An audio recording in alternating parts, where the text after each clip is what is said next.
24 లేదా 25లో డిగ్రీ లేదా బీటెక్ చదివారా? సాఫ్ట్వేర్ జాబ్ కోసం ఎదురు చూస్తున్నారా? అయితే కోడ్ జ్ఞాన్ 100 డేస్ కోర్సులో చేరండి, జాబ్ సాధించండి. Welcome to Suman TV. నేను మీ సుమన్ టీవీ. నరదృష్టి ఒక మనిషి మీద దీని ప్రభావం ఉంటే ఏ విధంగా దీన్ని ఐడెంటిఫై చేయాలి, ఎన్ని రకాలుగా ఉంటుంది, ఎస్పెషల్లీ విమెన్కి అసలు నరదృష్టి ప్రభావం ఉంటే ఏ విధంగా ఉంటుంది అనేది ఈరోజు మనతో పాటు ఉమా గారు ఉన్నారు. అది వారి మాట్లాడి తెలుసుకుందాం. నమస్కారం ఉమా గారు.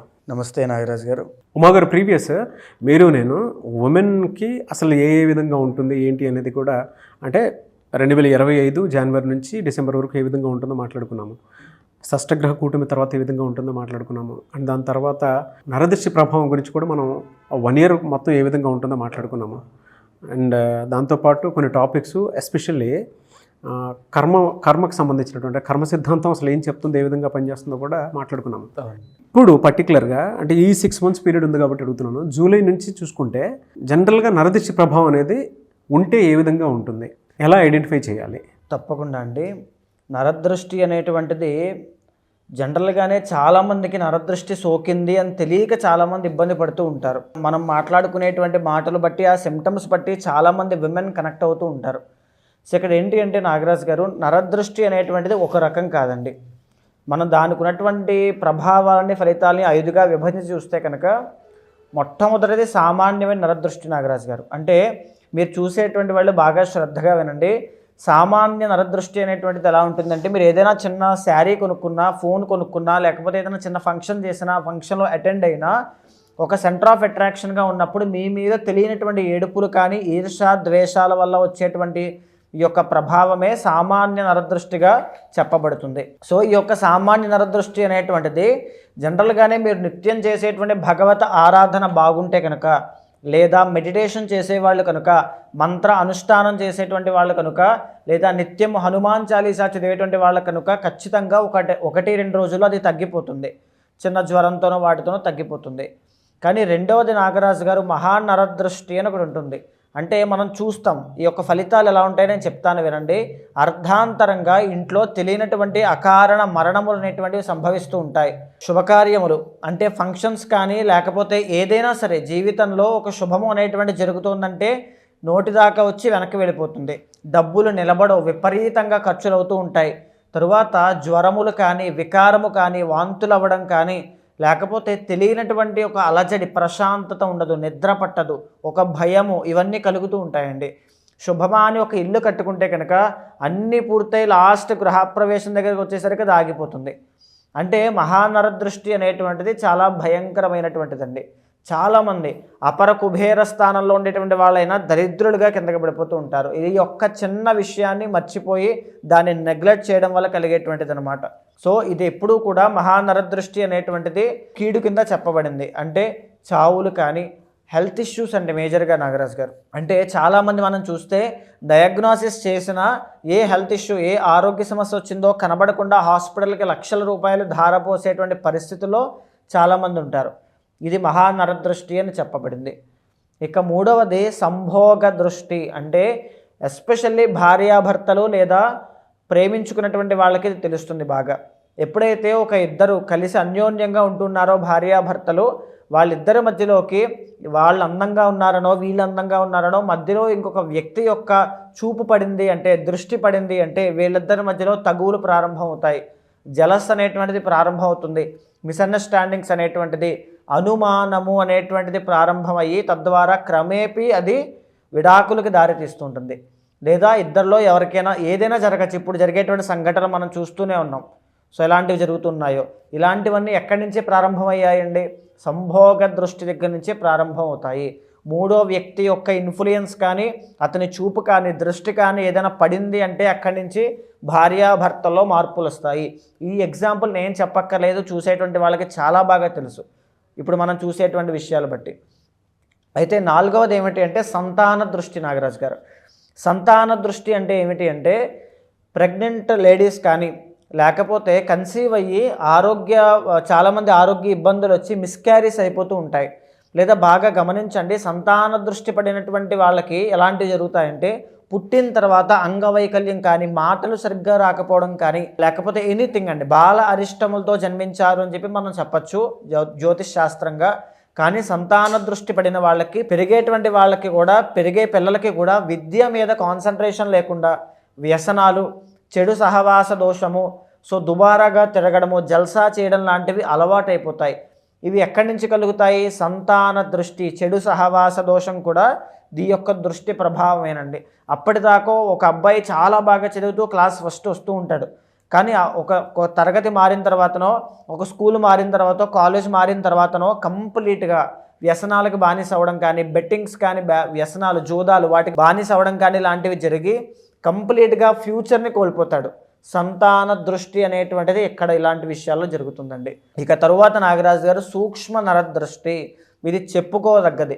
ఎందుకు అంటే మన పక్కన ఉండేటువంటి వాళ్ళు, మన శ్రేయోభిలాషులు, మన చుట్టాలు, మన బంధువులు అందరూ కూడా రాబంధుల్లా మారి మన మీద కన్ను వేసి మనల్ని ఎదగనివ్వకుండా, మనల్ని ఏదో మంచి చెబుతున్నట్టుగా చెప్పి అక్కడికి వెళ్ళకు, పడిపోతావు, అది చెయ్యకు, ఓడిపోతావు, ఎందుకు వచ్చిన గొడవ, ఎక్కడే ఉందాం అనేటువంటి దాంతో, మాటలతో మనల్ని ఇన్ఫ్లుయెన్స్ చేస్తూ మనల్ని మన ఎదుగుదలను ఆపడానికి, మన యొక్క పతనానికి కారణం అవుతూ ఉంటారు. సో వాళ్ళని మనం ఏమనుకుంటామంటే మన వాళ్ళే కదా, మంచే కదా చెప్పారనుకుంటూ ఉంటాం. కానీ అది మంచి కాదు. వాళ్ళు చెప్పేటువంటి మంచికి, నిజమైనటువంటి మంచికి చాలా థిన్ లేయర్ మాత్రమే అడ్డుంటుందండి. ఇది సూక్ష్మ నరదృష్టి. చాలామంది సూక్ష్మ నరదృష్టి యొక్క బారిన పడి జీవితంలో ఎదగక, కనీసం ఒక రిస్క్ తీసుకోవడానికి భయపడుతూ అక్కడే కూపస్థ మండూకం, బావిలో కప్పలాగా అక్కడక్కడే ఉన్నవాళ్ళు కొన్ని లక్షల మంది ఉన్నారండి. ఇది సూక్ష్మ నరదృష్టి. సో ఈ విధంగా ఈ 5 రకాలుగా నరదృష్టి అనేటువంటిది మనిషిని పట్టి పీడిస్తుంది నాగరాజు గారు. ప్రస్తుతం అయితే సార్ మేషరాశి వారికి కనుక మనం చూసుకుంటే, ఎస్పెషల్లీ విమెన్కి వీటిలో ఈ 5 ఏ నరదృష్టి ప్రభావంతో ఎక్కువగా ఇబ్బంది పడుతున్నారు అనుకోవచ్చు? అండ్ జూలై నుంచి డిసెంబర్ వరకు ఏ విధంగా ఉన్నాయి? తప్పకుండా అండి. మేషరాశి వాళ్ళకి ఏమిటి అంటే ప్రధానంగా మహానరదృష్టి అనేటువంటిది చాలా ఎక్కువగా ఉంది. అంటే దాన్ని ఎలా చెప్పచ్చు అంటే, డబ్బులు విపరీతంగా ఖర్చు అవ్వడము, ఎంత ప్రయత్నం చేసినా అందులో ఒక రకమైనటువంటి మెరుగైన పరిస్థితులు కనబడకపోవడము. అంటే వీళ్ళకి ఎలా ఉంటుంది అని అంటే నాగరాజు గారు, చిన్న విషయంలో వాళ్ళు ఏదైనా ఎంత సంపాదిస్తే ఎంత ఎక్స్పోజ్ అవ్వడం తెలియకుండా అది ఎంతగా అందరికీ పోర్ట్రే అయిపోవడం నెగిటివ్గా, దానివల్ల వచ్చేటువంటి నెగిటివిటీ కానీ, ఆ శత్రువులు కానీ విపరీతంగా పెరగడం, మాట వల్ల వచ్చేటువంటి తగువులు అనేటువంటివి అశ్విని, భరణి, కృత్తిక 1వ పాదం వరకు మేషరాశి వాళ్ళు మహానరదృష్టి వల్ల చూస్తూ ఉన్నారు. మీ మీద పడి ఏడిచేటువంటి వాళ్ళు చాలామంది ఉన్నారండి ప్రజెంట్ మేషరాశి వాళ్ళకి. వాళ్ళు చాలా చాలా జాగ్రత్తగా ఉండాలి. ఎస్పెషల్లీ ఏమిటి అంటే వీళ్ళకి నరములకి సంబంధించినటువంటి ఆరోగ్య సమస్యలు వస్తున్నాయన్నా, ఈఎన్టీ ప్రాబ్లమ్స్ ఏదైనా వస్తున్నాయన్నా, ఈ యొక్క ఊపిరితిత్తులకి సంబంధించినటువంటి ఆరోగ్య సమస్యలు ఏదైనా వస్తున్నాయన్నా దానికి కారణం మహానరదృష్టినే. ఆరోగ్యం పట్ల ప్రత్యేకమైన ఇది మనము వాళ్ళకి తెలియదండి. అంటే ఒకసారి ఏదైనా సమస్య వచ్చినప్పుడు ఏదో వచ్చింది కదా అని అలా వెళ్తూ ఉంటాం. చాప కింద నీరులాగా సమస్య పెరిగి పెరిగి పెద్దదైపోతుంది. అప్పుడే మహానరదృష్టి అన్న విషయం మనకు తెలుస్తుంది. చాలామంది అప్పుడే భయంతో, బాధతో హాస్పిటల్స్ చుట్టూ, భగవంతుడి చుట్టూ తిరుగుతూ ఉంటారు. దీన్ని ముందుగానే గుర్తించి ప్రతినిత్యము భగవత్ ఆరాధన, నిత్య పూజ అనేటువంటిది ఇంట్లో చేయడం వల్ల దృష్టి ప్రభావము లేకుండా తప్పించుకోవచ్చు. ఇదే కాకుండా నాగరాజు గారు మేజర్గా ఆర్థిక సమస్యలండి. అంటే ఫ్లో ఆఫ్ మనీ అనేటువంటిది ఎంతకు ముందున్నంతగా లేకపోవడం, డబ్బులు అసలు నిలబడకపోవడం, విపరీతమైన ఖర్చులు అవ్వడం, లేకపోతే భార్యాభర్తల మధ్యలో మెకానికల్ రిలేషన్షిప్ అనేటువంటిది, ఆర్టిఫిషియల్ రిలేషన్షిప్ అనేటువంటిది మెయింటైన్ చేయడము. అంటే ఫ్యాంటసీస్ చాలా ఎక్కువ ఉంటాయి, కోరిక ఎక్కువ ఉంటుంది, ఎలాగైనా భర్తని గెలవాలి, ఇలాంటి ఈగోకి వెళ్ళడం, డామినెంట్ ఇష్యూస్ అండి.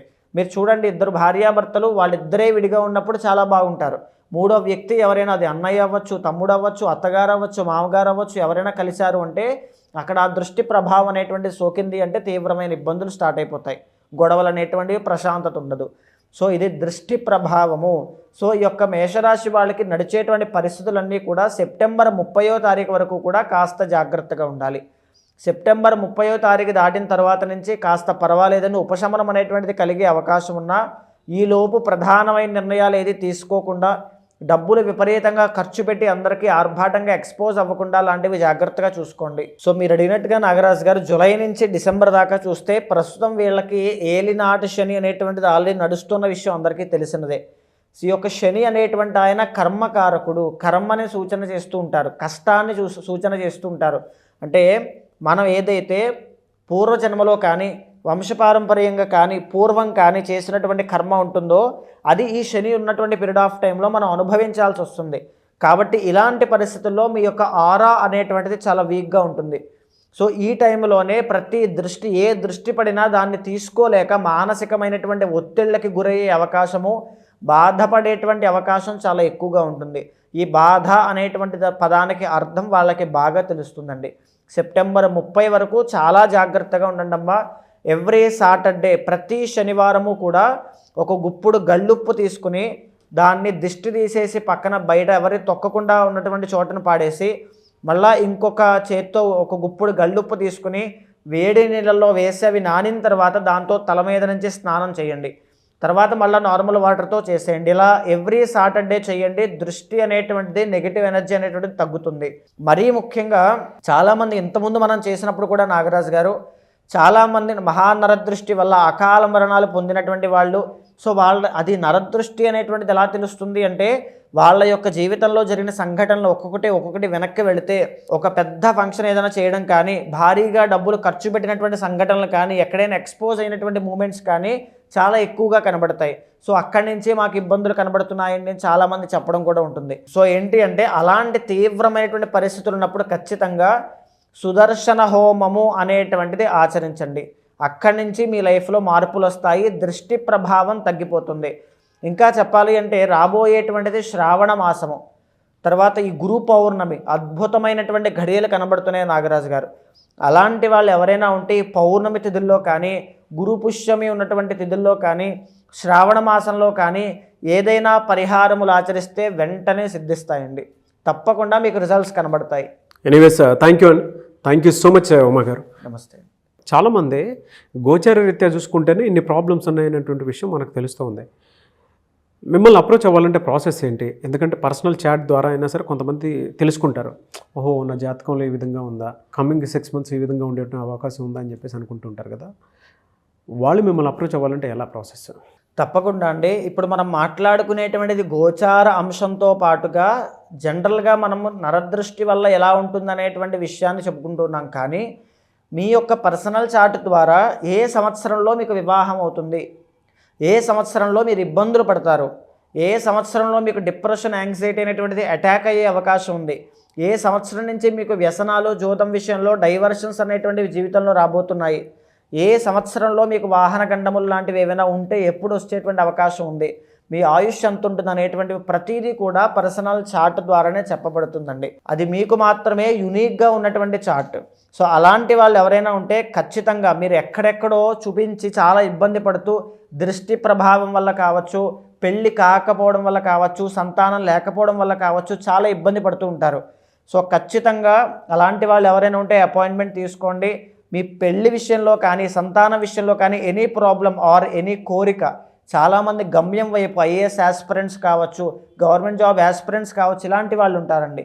ఎలా ప్రయత్నం చేయాలి, ఎలాంటి గైడెన్స్లో వెళ్ళాలి, ఏ దేవతని ఆరాధన చేయాలి, ప్రతిదీ కూడా ఏదైనా దోషం ఉంటే శాంతి పరిహారములు ఆచరింపచేసి భగవత్ అనుగ్రహం కలిగేలా చేస్తాను. థ్యాంక్ యూ అండి. Thank you so much Uma గారు. నమస్తే. చూసారు కదండి వీడియో. ఈ వీడియోపై మీ అభిప్రాయం కమెంట్ బాక్స్లో పోస్ట్ చేయండి. ముఖ్యంగా మీరు కనుక ఉమా గారిని అప్రోచ్ అవ్వాలి అని అంటే, ఎందుకంటే మీ పర్సనల్ చాట్ త్రూ ఏదైతే ఉందో, ప్రస్తుతం గోచార రీత్యా మాత్రమే మనం మాట్లాడుకుంటూ ఉన్నాం కదా, పర్సనల్ చాట్ ప్రకారం కనుక మనం చూసుకుంటే ఏ విధంగా ఉండేటువంటి అవకాశం ఉంది అంటే, ఎవరైనా సరే మీరు త్రూ వేదిక్ ఆస్ట్రాలజీ, సో మాకు ఏ విధంగా ఉంది అనేటువంటి విషయం తెలుసుకోవాలి అనుకున్నటువంటి వాళ్ళు కమింగ్ 6 months ఏ విధంగా ఉండబోతుందని అంటే అప్రోచ్ అవ్వాలనుకుంటే ఉమా గారిని స్క్రీన్ మీద మీ కాంటాక్ట్ నెంబర్ కనిపిస్తుంది, దాన్ని మీరు కాల్ ఆర్ మెసేజ్ వాట్సాప్ చేసి వెంటనే అపాయింట్మెంట్ బుక్ చేసుకోండి. ఈ వీడియో లైక్ చేయండి, షేర్ మాత్రం తప్పకుండా చేయండి. ఇలాంటి మరిన్ని వీడియోస్ కోసం మా ఛానల్ ఫాలో అవ్వండి. Thank you.